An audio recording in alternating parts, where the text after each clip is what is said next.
Good morning. Welcome back to my channel. My name's Stacy. So just really funny story. I have shown a video of me chasing my fat ass dog around the house going, "Who's a baby?" Because I love him. He's a Norwegian Elk Hound. They're beautiful dogs. They kind of look like a Chow and a German Shepherd cross. They're like that gray, tan, and black. They kind of like a German Shepherd's color, but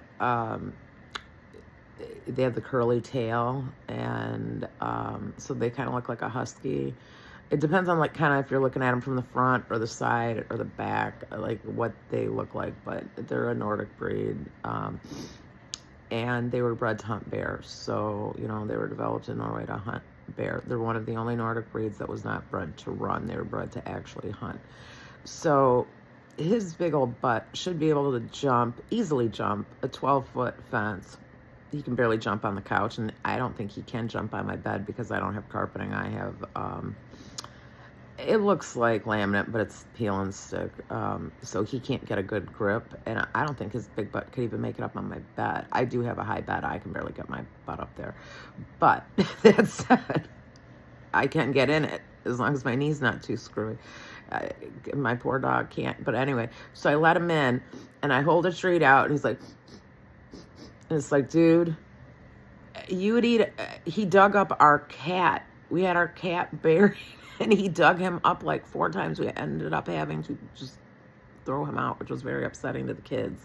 It was really, really upsetting to my oldest son, who had to like go retrieve the cat from the yard after he dug him up because my husband wasn't home, and my mom was freaking out. So it was like 16 or 17 at the time. He's like, "I got him, Nanny. It's okay," because she couldn't go out and get it. She couldn't chase the dog around and get it back. Or Noah walks out, he's like, "Leave it." Morgan looked at him, he's like, "Stop digging that," because he had buried him. But once you get to a certain depth here, like we have clay, so you can't get him too far down. So that was why we ended up just unfortunately having to get rid of him. But yeah, he's sniffing like he's not gonna eat it. I'm like, first of all, what do I try to feed you clothes or stuff that's not food? Of course not.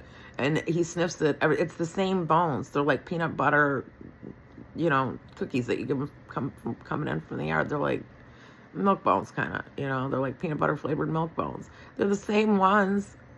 I mean, duh. I love him, but they're supposed to be very smart dogs. He is. He learns commands very well. He's just fat and lazy, like every American really just wants to be. I'm not particularly that way, but I know a lot of people who, if they could, would just lay around and do nothing, like my dog. Anyway, like